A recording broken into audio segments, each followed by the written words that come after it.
sí, vamos a dar la bienvenida formal al 8º Congreso de Seguridad y Salud Ocupacional que organiza la UAR, como corolario de la ya tradicional y convocante programa Prevenir.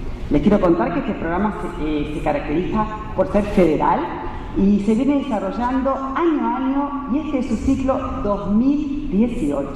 Se realizaron 10 seminarios abiertos y gratuitos, 3 cursos virtuales, entre otras actividades de intercambio. En el 2018, y considerando solamente las actividades presenciales, más de 1.200 personas recibieron formación en seguridad y salud ocupacional, prevención de accidentes en la actividad agropecuaria y beneficios de la inversión en prevención e higiene en el trabajo. Considerando las actividades virtuales, ese número se eleva a más de 2.300. Estas actividades fueron coordinadas por la Fundación Iberoamericana de Seguridad y Salud Ocupacional, institución que se enfoca en el desarrollo de actividades de capacitación, asesoría técnica e investigación y prevención de riesgos laborales en la región iberoamericana. Bueno, para comenzar este encuentro vamos a invitar a la licenciada Amada Bertiol, presidente de la UAR, el licenciado, por favor, Guillermo Arancibia, italiano, gerente general de la SRT, por favor los invitamos. Y mientras tanto les cuento que la UAR actualmente nuclea a 18 ART que operan en el sistema de riesgo de trabajo y que hoy brinda cobertura a más de 1.680.000 empleadores y casi 10 millones de trabajadores, sector que año a año consolida su crecimiento y aumenta su participación dentro de los gestores de la seguridad social y el mercado seguro en general. Respecto a la Superintendencia de Riesgo de Trabajo, su misión fundamental es regular y fiscalizar el funcionamiento del sistema de riesgo de trabajo, tanto en su fase de la prevención como del otorgamiento y las prestaciones dinerarias, las prestaciones en especie médico-integrales, incluyendo rehabilitación y recalificación profesional, ante la ocurrencia de algún accidente o enfermedad profesional. Muy bien, previo a conceder las palabras, pongo en relieve que en los 22 años de vigencia del sistema, y gracias al trabajo coordinado de todos los actores, o sea, empleadores, trabajadores, sindicatos, ARTs y el Estado, de la impronta de la gestión basada en evidencias, nuestro país experimentó una caída en el índice de accidentes de trabajo en el orden, y creo que merece un aplauso, del 46%, como así de los fallecimientos en el lugar de trabajo del 73%.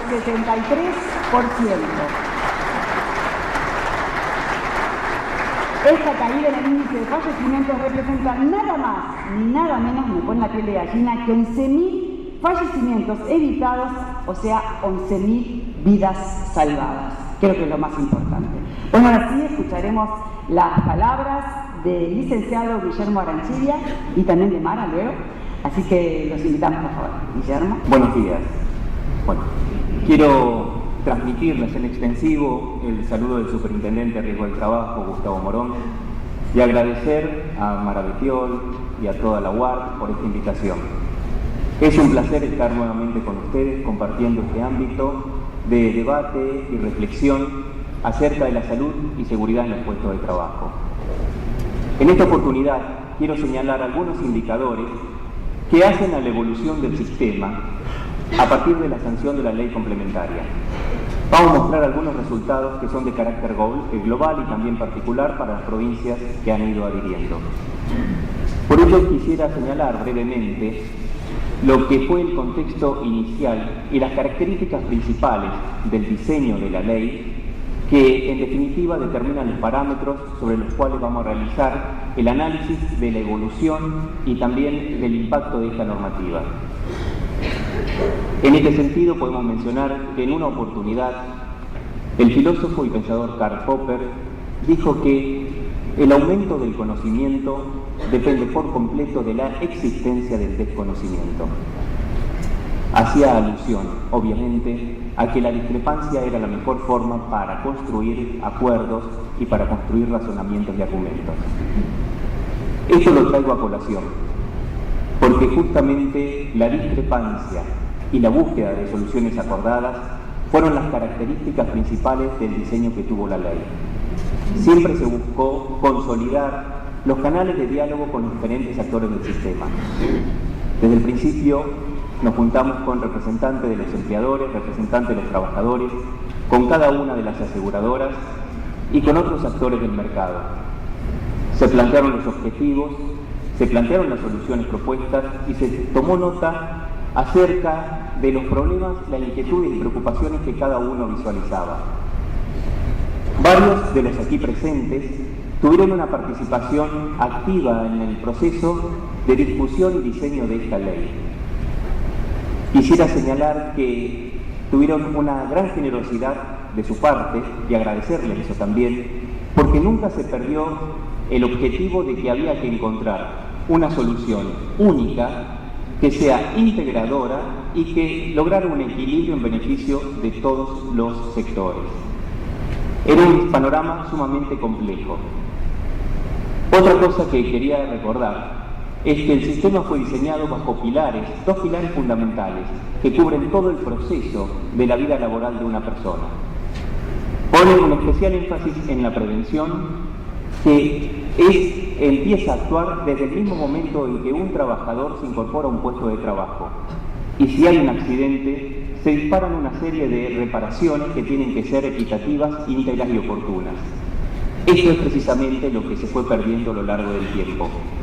Pero también lo que se fue perdiendo fue esa discusión de la prevención, esa discusión sobre que lo que más hacía foco el sistema y lo que quería y lo que fue un hito fundamental era que había que cuidar el trabajo, había que cuidar el puesto de trabajo y al trabajador principalmente para que no tenga accidentes.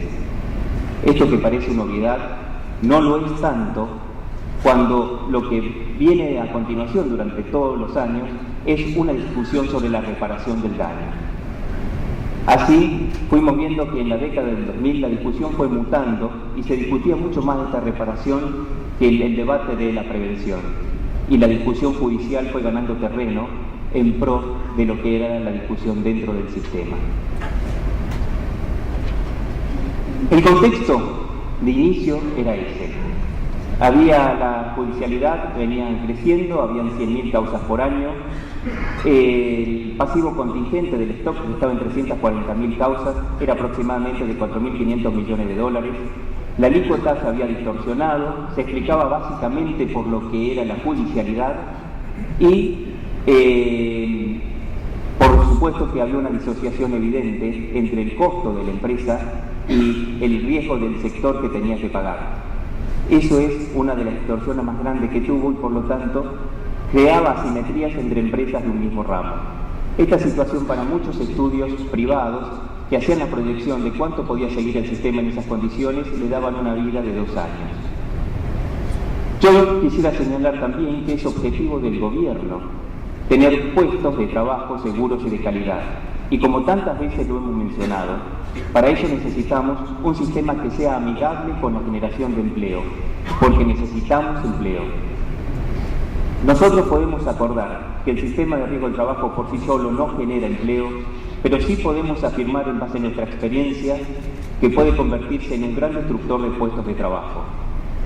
Por eso, en un sistema que es litigioso, que genera incertidumbre, que genera temor a la hora de tomar la decisión de contratar e incorporar un nuevo trabajador, es sumamente relevante. En la Argentina el panorama era este. En los últimos años la litigiosidad venía creciendo a una tasa casi geométrica. Eso no era acompañada por el comportamiento de la siniestralidad, la cual en tasa no solamente que no aumentaba, sino que disminuía.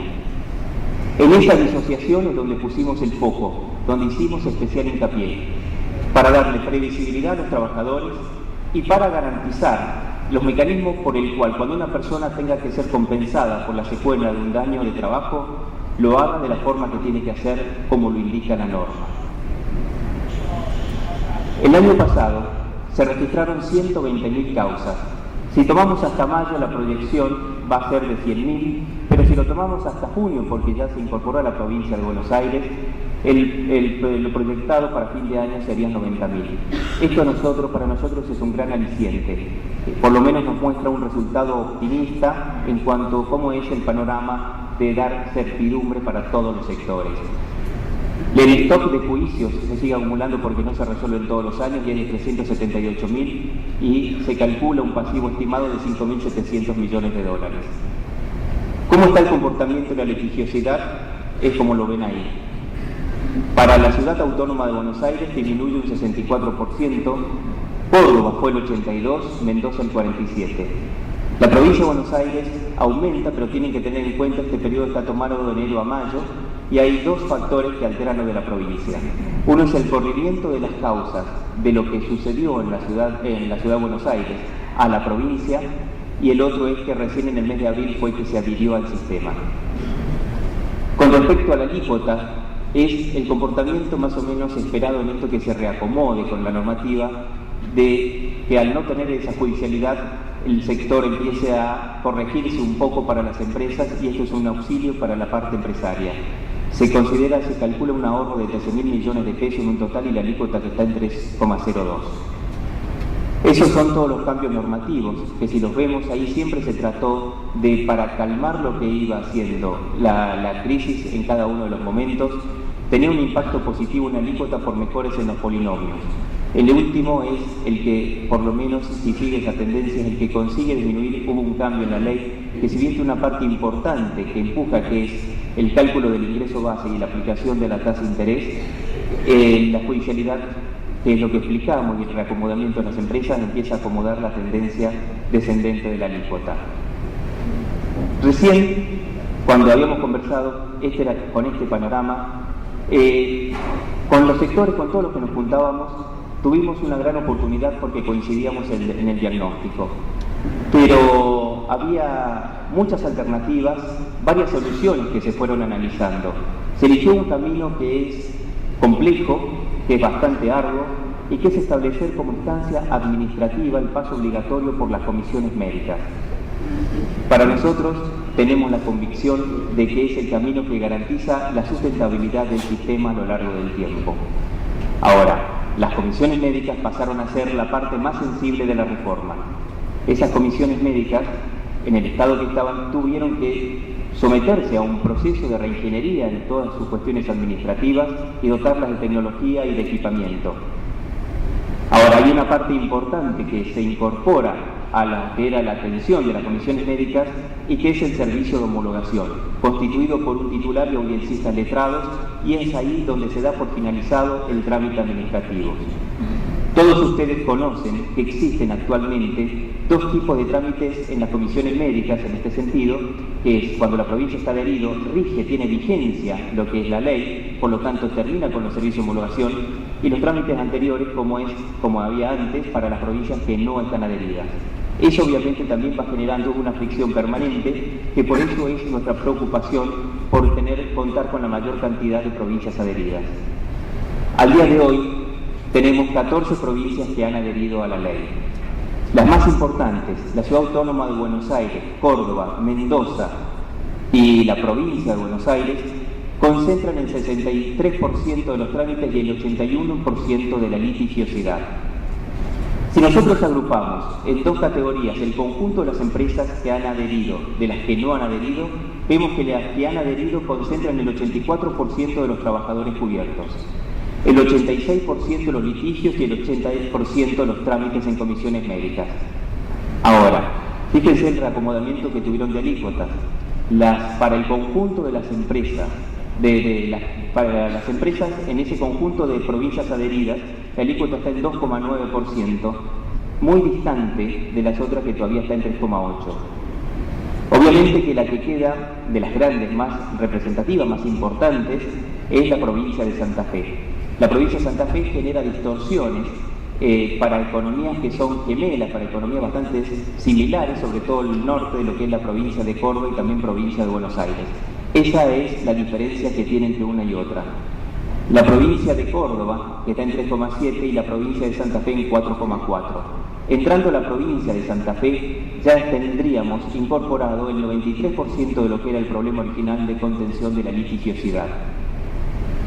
Con respecto a algunos resultados que les quería comentar del servicio de homologación, los trámites finalizan ahí en la forma administrativa. Ahora, tenemos tres tipos de trámites, básicamente uno desdoblado, que es en la determinación del grado de incapacidad de valoración del daño de la secuela del accidente de trabajo. Eso se puede hacer por acuerdo con la aseguradora o en divergencia por parte del trabajador, y el otro trámite era el rechazo del carácter laboral del accidente. Estos trámites, si vemos el de la Ciudad Autónoma de Buenos Aires, que es el que lleva más tiempo y que por lo tanto que podemos contar que está más estabilizada la información que tenemos, estamos hablando que a día de hoy se realizaron aproximadamente 7.200 trámites, terminaron ya en el servicio de homologación. Una parte que ha firmado es que firma el acuerdo o el desacuerdo. Cerca de 4.000 firmaron por acuerdo y 500 firmaron en desacuerdo. Ahora, hay otro conjunto que es el que uno considera que puede ser de mayor susceptibilidad de apelar. Es ese 2.700 que ven ahí, que son una parte mínima del rechazo del carácter laboral y el otro que tiene 0% incapacidad. A eso se le da por finalizado el trámite. Y lo que uno esperaría o quería comprobar, a ver cómo venía, cómo era que iban a reaccionar o cómo eran las apelaciones que tenía, porque ahora el expediente tiene también incorporado el estudio que avala que no quedaron secuelas, solamente un cuarto presentó apelación. Y de ese cuarto que presentó apelación, el 40% apeló a la Comisión Médica Central, lo cual significa que siguió dentro del sistema. Para nosotros, esto también nos merece una reflexión de que en realidad, habiendo reacomodado divergencias prestacionales que habían en los cálculos, los cómputos que hacía la justicia, por esto no había que discutir, no había margen para discutir demasiado por fuera que no sea la cuestión del baremo, que es un tema que va quedando pendiente. Con los resultados que tienen en las provincias, con respecto a los porcentajes de acuerdo y a los tiempos que dura el trámite, ahí vamos a ver que el nivel de acuerdo es bastante elevado. Está entre 80 y, por ejemplo, Córdoba supera el 90%, creo que era 94%. Y los tiempos se resuelve a partir de que se le da el turno, que es cuando tiene la documentación completa, tiene un margen de tiempo en días hábiles que van entre 30 y cerca de 38 días según la jurisdicción. Con respecto a la red, al fortalecimiento que hay que hacer de la red de atención, que son las instalaciones y las inauguraciones de comisiones médicas, es un trabajo continuo. Es un esfuerzo que merece ir buscando desde la infraestructura hasta el equipamiento y hasta todo el personal necesario y la capacitación. Ese fue el gran desafío cuando hablamos de que cuando pasó a ser la Comisión Médica del Centro había que atender no solamente las que existían, sino rápidamente fortalecer. La provincia de Buenos Aires era el gran problema por el nivel de deterioro que tenía esta red de atención. En los 3 cordones del conurbano solamente había la más cercana, estaba en Paso del Rey, y posteriormente la otra en La Plata. Se inauguraron más de 10 comisiones médicas en lo que es el cordón del conurbano. Esperamos tener en el corto plazo las 18 que nos están pidiendo, una en cada departamento judicial, que es el pedido de la Corte Suprema para la ley. Existe una planificación que refiere que la instalación, la inauguración y la localización de esas comisiones estén atendiendo de acuerdo al flujo de la demanda. Esa atención, la ambición y la estrategia que hay de crecimiento implica que el 95% de la población tenga una comisión médica por lo menos a 50 kilómetros de su domicilio. Como las conclusiones, para no aburrirlos más, estos son resultados que por lo menos nos muestran, nos dan optimismo de estar en un buen camino. La litigiosidad bajó un 34% tomado en ese periodo de enero hasta mayo interanual. Después tenemos elevados niveles de acuerdo que están cerca del 89%, la alícuota controlada y el porcentaje de homologaciones, de atención de comisión médica más o menos como estaba de acuerdo a la planificación realizada.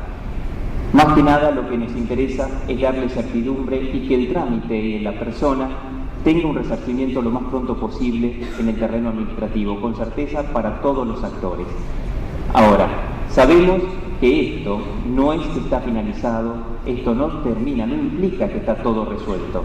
Simplemente nos da un camino que estamos en la buena senda. Es un camino dinámico, un camino tortuoso.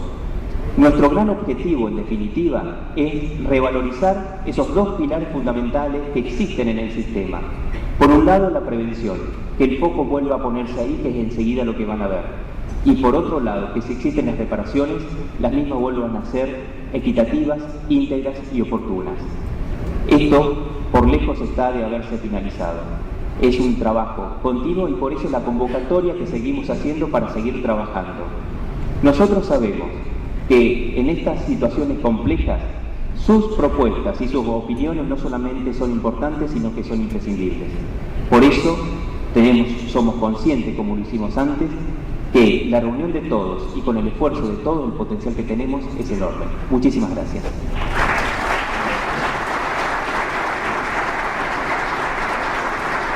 Muchas gracias, Guillermo. Ahora le invitamos a Mara Betiol, por favor, que se acerque.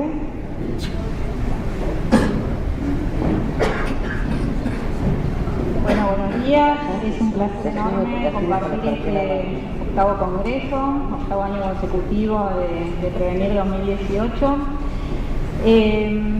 Nuestra visión de mercado coincide en general con todo lo expuesto por Guillermo y destacamos la gran cantidad de logros alcanzados en un año y medio de reforma. Mi aporte en estos 10 minutos es básicamente señalar dos aspectos importantes que distinguen a esta reforma respecto de las anteriores, dos preocupaciones que también tenemos como sector respecto a la instrumentación de la reforma y dos materias esenciales que nos gustaría que sean las protagonistas de ahora en adelante, que vuelvan a tener el protagonismo que merecen dentro de lo que es este sistema.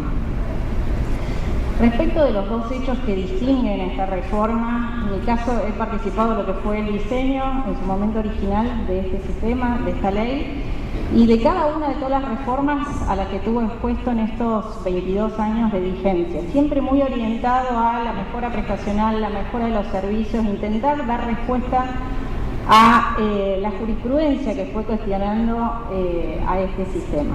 ¿Cuáles son esos dos hechos muy importantes? Que es la primera vez en la historia que la litigiosidad de un año es menor a la del año anterior. Sistemáticamente, a pesar de la caída de los siniestros, a pesar de los aumentos prestacionales, a pesar de las diferentes reformas, incorporación de servicios, cada año tuvo una litigiosidad superior a la del año anterior. Siempre fue una escalera del 10, del 20, del 50, del 40% de cantidad de juicios adicionales al año anterior. Este año, con los datos que nosotros tenemos al mes de agosto, estimamos que la caída va a estar en el orden del 36% respecto al año anterior, representando algo así como 84.000 juicios al cierre del año. Y la verdad es que tanto esto como el otro hecho inédito, que es por primera vez en la historia de una reforma del sistema de riesgos del trabajo, la justicia acompaña con fallos favorables. Históricamente se han sacado reformas normativas e históricamente, sistemáticamente la justicia las ha cuestionado. En este caso hay muchísima jurisprudencia favorable hacia dos aspectos críticos de esta reforma. Uno es el procedimiento administrativo previo ante las comisiones médicas y el otro la utilización del baremo. Y en una jurisdicción que siempre ha sido bastante hostil hacia el sistema, hacia la parte empleadora, hacia RT, que es la Cámara Nacional de Apelaciones del Trabajo. Mayoritariamente, casi la totalidad de las salas se han expedido en forma favorable a estas dos cuestiones. Con lo cual, la baja en la litigiosidad, es la primera vez en la historia que vamos a tener una baja de juicios respecto al año anterior, más la jurisprudencia favorable, nos renueva la esperanza de que este es el camino indicado para empezar a acotar la litigiosidad. Los dos hechos de especial preocupación para nuestro mercado. Uno tiene que ver con la puesta en marcha del cuerpo médico forense.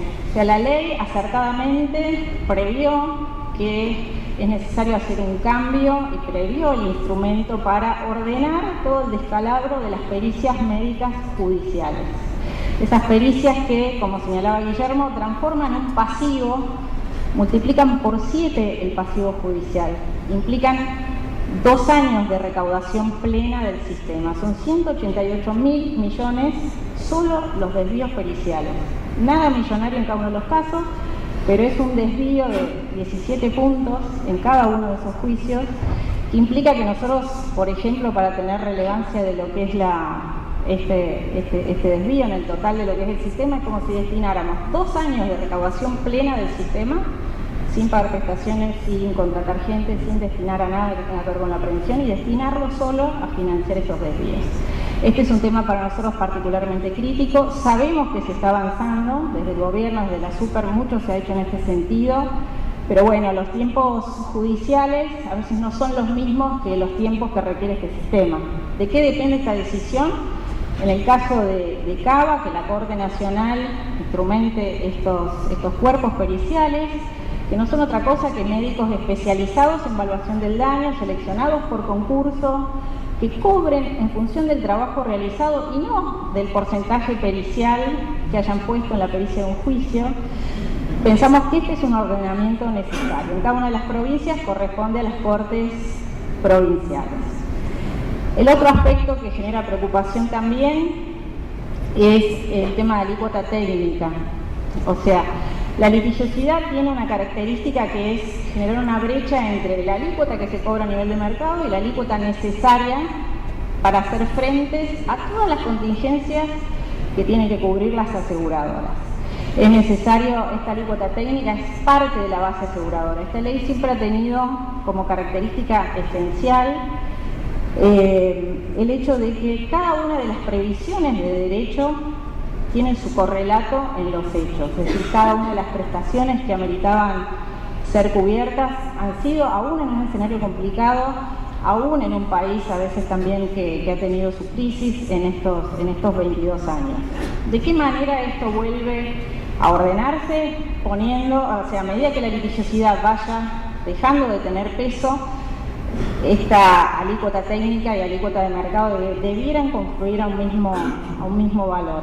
Es muy difícil en un contexto como el que hablamos, en donde los juicios sistemáticamente crecen a pesar de la baja de los siniestros, a pesar de los aumentos prestacionales, que uno pueda prever con un año de anticipación, que es como se fijan las alícuotas, cuál va a ser la cantidad de juicios, cuál va a ser el costo de cada uno de esos juicios.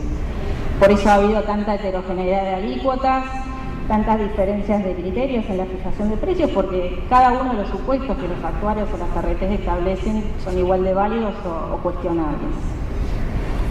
Y para finalizar, dos aspectos que nos gustaría, dos materias que son esenciales a este sistema que nos gustaría que adquieran mayor protagonismo de ahora en adelante con la disminución de esta litigiosidad. El tema de la prevención, claramente, pensamos que este sistema puede potenciar muchísimo el trabajo de todos ustedes en cada una de las empresas. El proyecto de ley, que ahora nos van a explicar el distinguido panel que sigue a continuación respecto de prevención, también nos puede brindar muchas herramientas para seguir trabajando en pos de la prevención. Lo que señalaba Verónica respecto de la caída, el año pasado otro adicional del 5% en la cantidad de siniestros, caída adicional de siniestros, acumular un 73% de caída en fallecidos. Son hechos que renuevan la esperanza de poder trabajar en esto y que la prevención adquiera la relevancia que debe tener, que nunca debió haber perdido con todo esto. Pensamos que el ruido que genera la litigiosidad nos va a permitir a todos focalizar esfuerzos en esas cuestiones. El otro tema sobre el cual pensamos que podemos seguir avanzando es en la ampliación de la cobertura. Hoy, bajo el sistema, hay 10 millones de trabajadores cubiertos, que son los empleados en relación de dependencia, empleados domésticos. Podemos avanzar sobre el universo de los trabajadores autónomos. Son 5 millones de trabajadores que integran los trabajadores independientes, de los cuales la mitad está registrado, la otra mitad no. Pensamos que de la mano del crecimiento en la registración del empleo y la generación del empleo, este sistema puede seguir ampliando su cobertura. Con relación a lo de autónomos, hemos presentado una propuesta en más superintendencias. Tenemos que esperar el momento adecuado para instrumentarlo, pero pensamos que esas son las cosas en las cuales tenemos que trabajar todos, en las cuales este sistema fue creado para ese tipo de cosas, ¿sí? Para trabajar en prevención, para brindar cobertura, para seguir avanzando en esa senda. Así que bueno, muchísimas gracias a todos y espero que les agrade la jornada que hemos preparado, el programa que hemos preparado para todos ustedes. Muchas gracias.